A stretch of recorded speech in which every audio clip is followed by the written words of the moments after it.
തേജസ് ദിനപത്രത്തിനെതിരായിട്ട് സർക്കാർ ഇപ്പോൾ കൈക്കൊണ്ടിരിക്കുന്ന നടപടി നിയമപരമായിട്ടും രാഷ്ട്രീയമായിട്ടും ഭരണഘടനാപരമായിട്ടും തെറ്റായിട്ടുള്ള.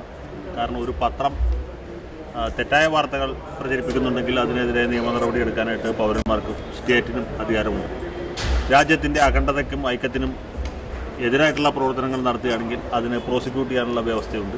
സാമുദായിക വികാരം ആളിക്കത്തിക്കുന്നുണ്ടെങ്കിൽ അതിന് ക്രിമിനൽ നടപടികൾ എടുക്കാനുള്ള സംവിധാനമുണ്ട്. ഇതിനൊക്കെ നിയമമുണ്ട്. പക്ഷേ ഒരു പത്രം അടച്ചുപൂട്ടുക എന്ന് പറയുന്നത് വളരെ അസാധാരണമായിട്ടുള്ള സന്ദർഭങ്ങളിൽ, അത്യസാധാരണമായ സന്ദർഭങ്ങളിൽ മാത്രം പ്രവർത്തിക്കാറുണ്ട്. പബ്ലിക് ഓർഡറിനെതിരായിട്ടുള്ള വാർത്തകൾ അല്ലെങ്കിൽ ഡീസൻസിക്കും മൊറാലിറ്റിക്കും എതിരായിട്ടുള്ള വാർത്തകൾ കൊടുക്കുകയാണെങ്കിൽ മാത്രമേ പത്രങ്ങളെ ഈ രീതിയിൽ നിയന്ത്രിക്കാൻ പറ്റുകയുള്ളൂ എന്ന് പറഞ്ഞ് സുപ്രീം കോടതിയും രാജ്യത്തെ വിവിധ ഹൈക്കോടതികളും പല സന്ദർഭങ്ങളിലും വിധി പ്രസ്താവന നടത്തിയിട്ടുള്ളതാണ്. അപ്പോൾ അങ്ങനെ ഒരു സാഹചര്യത്തിൽ ഇപ്പോൾ തേജസ്സിനെതിരെ കൊടുത്തിട്ടുള്ള നോട്ടീസ് നിയമപരമായി നിലനിൽക്കുന്നതല്ല, അത് ഭരണഘടനയുടെ അന്തസ്സത്തേക്ക് തന്നെ എതിരായിട്ടുള്ളതാണ്. പിന്നെ എൻ്റെ വ്യക്തിപരമായ അനുഭവത്തിൽ കേരളത്തിൽ ഈ തീവ്രവാദപരം ആയ വാർത്തകൾ കൊടുക്കുന്നതിൽ താരതമ്യേന വളരെ മിതത്വം പ്രകടിപ്പിക്കുന്ന ഒരു പത്രമാണ്. അതുകൊണ്ട് വസ്തുതാപരമായിട്ട് തന്നെയും ഈ നോട്ടീസ് നിലനിൽക്കുകയില്ല എന്നാണ് എനിക്ക് തോന്നുന്നത്.